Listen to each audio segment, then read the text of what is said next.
Okay, hello every folks, and welcome. Bit of a weird discussion for you today. Basically, I was going through comments this morning, as I do, and I noticed a lot of comparisons to a lot of different games, and a lot of comments of, this, that, or the other is unquestionably the best thing ever, all that kind of stuff. And so I kind of just wanted to see if I could maybe contextualize some of the stuff that goes on with this genre that everyone could agree on. So, all right, let me try and explain what I'm getting at here. So, first of all, we might as well start off with one of the kind of OGs of the genre, so to speak. Now, I realize I'm kind of skipping over Famicom Wars, Super Robot Wars, all that kind of thing. There's a lot of there's going to be a lot of stuff in between here that we're just not covering. I'm just kind of going into general stuff here, but I think we can generally agree that Fire Emblem is, for all intents and purposes, the rotisserie chicken of the genre. It's essentially there as an inoffensive thing that you can pretty much add to anything. You can make it into a sandwich. There's especially a lot of sandwiching going on in the later parts of the series. But yeah, you could put it into pretty much whatever. You can put it in a soup. You can put it on a sandwich. You could use it as a side dish. It could just be your snack for lunch. Whatever way they do it, it's simple for the most part. It's understandable. It's there as kind of your nice introductory, everybody gets it at first glance kind of thing. So nice, elegant, delicious birdie goodness over there. Now you may notice one of these isn't even an SRPG, but it did contribute very largely, and that would be well, I say 5, but I just kind of use this as a general example, just because Final Fantasy as a whole has kind of had this tendency to just sort of make a sauce and then slather it on stuff, so to speak. So in this case, we'll say FF5 is a bit like peanut butter, where they had this school class system, and then just kind of down the road, they're like, man, we need to slap peanut butter on everything. This is pretty all right. And so, obviously this came from other places as well. I mean, you could argue pretty much all of this ends up going back to, tabletop games originally.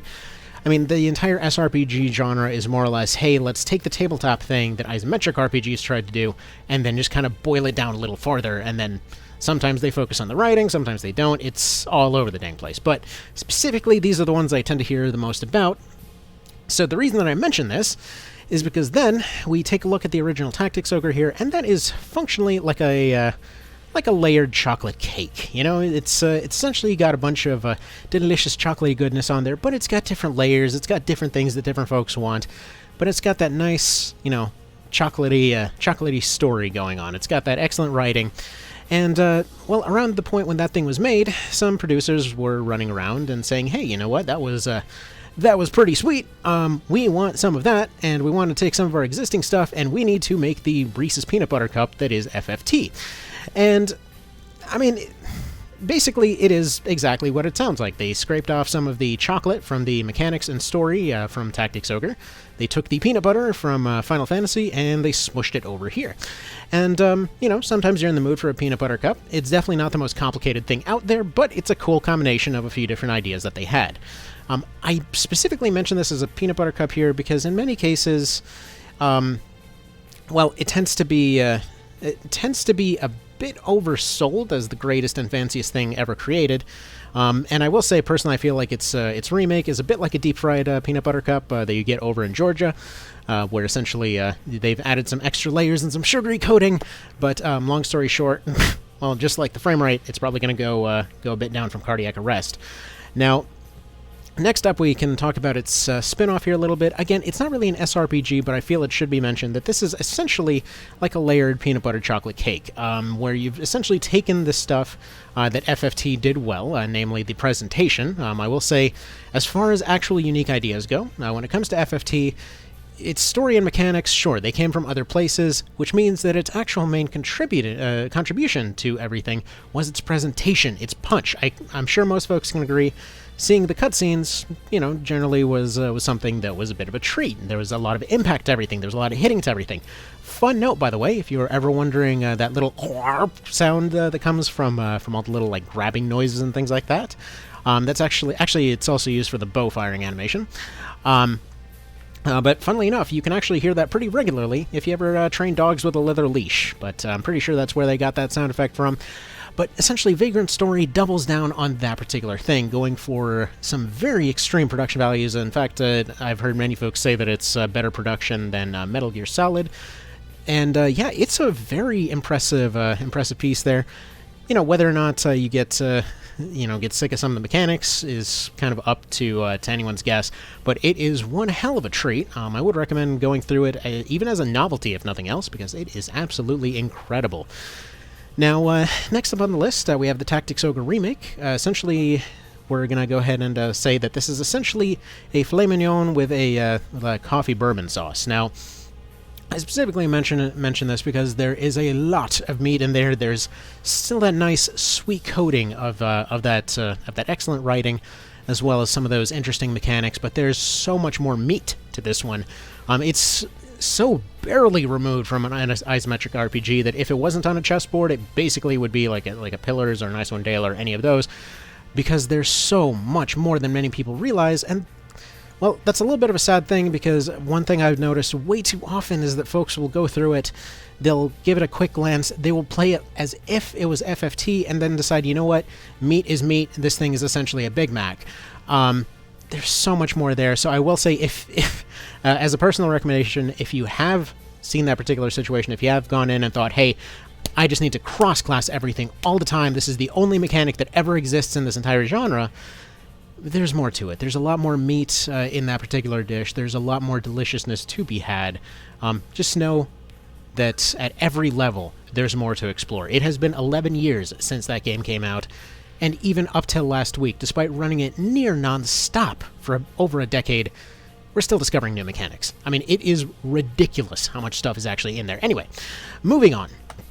Next, we get on to Fellseal, and, well, this is effectively a salad here. So this is essentially a very well-made salad. Now, the thing is, many folks are not initially looking for a salad. They saw the FFT formula and they like the sweetness. And essentially what this thing took is took that nice sweet sauce, and then it combined it with a lot of healthy, nice and healthy mechanics. Essentially taking the overall structure of it, but not really getting that same story or anything. It was there essentially as a structural good thing that everybody could potentially get some benefit out from. The thing is, most folks look at a salad and run the other way, but there is a lot of goodness to be had in there if you like to pick through the complexities of that particular thing. Again, don't let the visuals fool you. There's more to it than meets the eye. Actually, for the sake of context, one thing I'd like to point out, it was a very small dev team. By some accounts, I've heard it was literally just 2 people and essentially a small Kickstarter budget that, well, went for a very ambitious game. So if you ever wondered what's going on with that art style, it's basically, as far as I can tell, put together so that they could have as few animations as possible to cover as many interactions as possible. So many things are essentially slightly reused in different ways, which, given the limited budget and how expensive it would be to actually scale that up any farther, I personally thought it was a perfectly sensible way to approach it. But yes, it is a fantastic thing to look into at some point.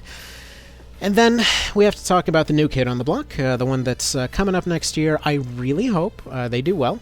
So this is our Funny Shapes game over here. And so it's taken inspiration from things all over the place. It's kind of looked into a lot of different mechanics and attempted to do all of them. The thing is, I don't know if that's necessarily the team to pull it off.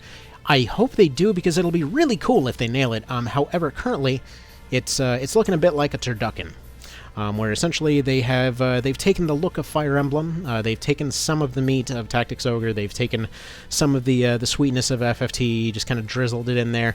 They've taken some of the salady stuff from over here, as well as just some stuffing from isometric RPGs, and they're trying to put it all together. And I mean, it kind of affects different people differently. I personally feel like it's kind of looking a little bit shaky. I hope they pull it off. So here's hoping. You know what? If they nail it, fantastic. That thing's going to be really cool. But again, just like any turducken out there, it's one of these cases where it's really just going to come down to the chefs that are making it. It's completely out of our hands. The ingredients are there, the parts are there, but we just kind of got to hope for the best. And well, we hope it didn't get a turducken in off season. So, yeah, have yourselves a good one. Take care, and I'll see you next time.